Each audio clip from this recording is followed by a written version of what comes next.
Australia শিবিরে বল হাতে প্রথম আঘাতটা হানলেন পেসার তাসকিন আহমেদ। দারুণ এক ডেলিভারিতে ম্যাট রেনশোকে ক্যাচের শিকার বানিয়েছেন তানজিদ তামিমের হাতে। প্রথম ইনিংসে বাংলাদেশের করা 64 রানের জবাবে ব্যাট করতে নেমে দলীয় 22 রানে প্রথম উইকেট হারিয়েছে অজিরা। বাংলাদেশি বোলারদের সামনে এখন লক্ষ্য থাকবে যত দ্রুত সম্ভব অস্ট্রেলিয়াকে অল আউট করা, কেননা অস্ট্রেলিয়া যত বেশি লিড নেবে ততই ম্যাচ থেকে ছিটকে যাবে বাংলাদেশ।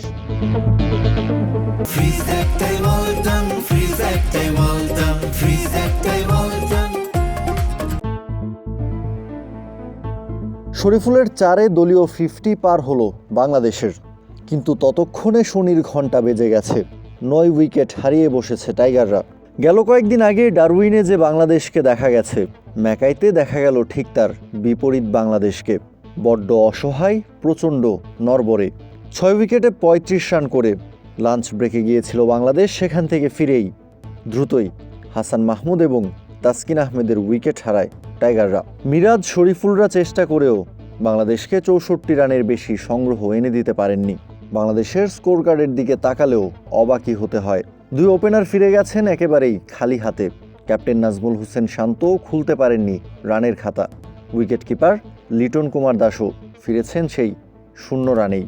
4 ব্যাটারের ব্যাট থেকে কোনো রানই আসেনি। মুশফিক, মুমিনুলরাও পার হতে পারেননি 1 অঙ্কের কোটা। বাংলাদেশের হয়ে সর্বোচ্চ 14 রান করেছেন সবার শেষে ব্যাটিংয়ে নামা শরীফুল ইসলাম। দ্বিতীয় সর্বোচ্চ 11 রানের ইনিংস এসেছে তাইজুল ইসলাম এবং মেহেদী হাসান মিরাজের ব্যাট থেকে। পেসার হাসান মাহমুদ করেছেন 10 রান।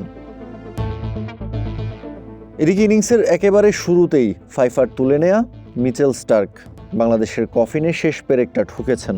শরীফুলকে আউট করে 6টা উইকেট তুলে নিয়েছেন একা হাতেই। প্যাট কামিন্স পেয়েছেন 3 উইকেট, আরেক অজি পেসার জশ হেজেলউড পেয়েছেন 1টা উইকেট।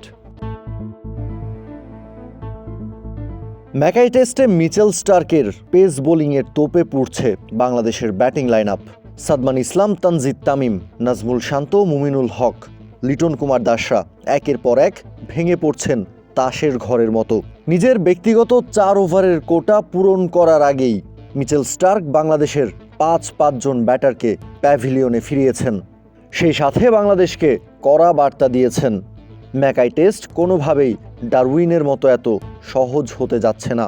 আর দেয়ালে পিঠ ঠেকে যাওয়া অজিরা মাঠে কি করে দেখাতে পারে তারও একটা ছোট্ট উদাহরণ দিয়ে রাখলেন মিচেল স্টার্ক। এর আগে বাংলাদেশের বিপক্ষে টসে জিতে বোলিংয়ের সিদ্ধান্ত নেয় অস্ট্রেলিয়ার ক্যাপ্টেন প্যাট কামিন্স। প্রথম ওভারেই বল তুলে দেওয়া হয় মিচেল স্টার্কের হাতে। ডারউইনে বাংলাদেশের বিপক্ষে লজ্জার হারের পর দেয়ালে পিঠ ঠেকে যাওয়া মাইটি অজিরা ঘুরে দাঁড়াতে ঠিক কতটা মরিয়া হয়েছিল তারই প্রমাণ পাওয়া যায় ইনিংসের একেবারে প্রথম বলে। স্পিড আর সুইংয়ে সাদমান ইসলামকে ভরকে দিয়ে গালিতে দাঁড়ানো ফিল্ডার ক্যামেরুন গ্রিনের হাতে ক্যাচের শিকার বানান মিচেল স্টার্ক। বাংলাদেশকে দেন একটা বড় স্টেটমেন্ট। এরপর নিজের দ্বিতীয় ওভারের প্রথম বলেই তানজিদ তামিমকে ফেরান বেও ওয়েবস্টারের হাতে ক্যাচের শিকার বানিয়ে। তানজিদ তামিমের ঠিক পরের বলটাতেই এলবিডব্লিউর শিকার হন নাজমুল হোসেন শান্ত। জোরালো আবেদন তোলে অস্ট্রেলিয়া দল, কিন্তু রিভিউ নিয়ে মাঠে টিকে থাকতে চেয়েছিলেন নাজমুল শান্ত। তবে আম্পায়ার আগে ভাগেই আউট দিয়ে দেয় এ যাত্রায় ভাগ্যটা খারাপই বলতে হয় শান্তর। আম্পায়ারের দেওয়া সিদ্ধান্ত কোনোভাবেই যেন মেনে নিতে পারছিলেন না, তাই তো মন খারাপ করেই মাঠ ছেড়েছিলেন টাইগার ক্যাপ্টেন। পরপর 2 বলে 2 উইকেট তুলে ততক্ষণে হ্যাট্রিক চান্সের সামনে দাঁড়িয়ে মিচেল স্টার্ক, তবে সেটা হতে দেননি মুশফিকুর রহিম। ক্রিজে তখন টিকে আছেন মুশফিক এবং মুমিনুল।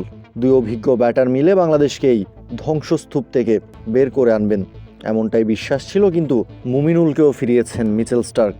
আর মুমিনুলের পর লিটন দাসকে ফিরিয়েছেন এলবিডব্লিউর শিকার বানিয়ে। অবশ্য লিটন ঠিকের আগের বলটাতেই আউট হতে পারতেন যদি না বেও ওয়েবস্টার স্লিপে এই সহজ ক্যাচটা মিস করতেন, কিন্তু সেই আক্ষেপটা করতে হয়নি অস্ট্রেলিয়াকে।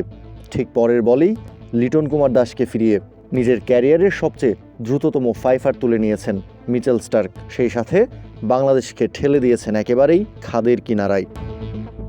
মেহেদী হাসান মিরাজকে নিয়ে মুশফিক বাংলাদেশের এই ধস কিছুটা সামাল দেওয়ার চেষ্টা করছিলেন, কিন্তু প্যাট কামিন্স সেটা হতে দিলেন না। দারুণ এক ডেলিভারিতে মুশফিককে বোকা বানিয়ে ক্লিন বোল্ড করেছেন কামিন্স। আর এতেই দলীয় 23 রানে 6 উইকেট হারায় বাংলাদেশ। অবশেষে মেহেদী হাসান মিরাজ এবং হাসান মাহমুদের দৃঢ়তায় 6 উইকেট হারিয়ে 36 রান নিয়ে লাঞ্চ ব্রেকে গেছে বাংলাদেশ। এখন দেখার পালা মেহেদী হাসান মিরাজ, হাসান মাহমুদের পর টেল এন্ডারদের নিয়ে বাংলাদেশকে ঠিক কতদূর পর্যন্ত টেনে নিয়ে যেতে পারেন। কাউসার শান্ত, ক্রিক ফ্রেঞ্জি।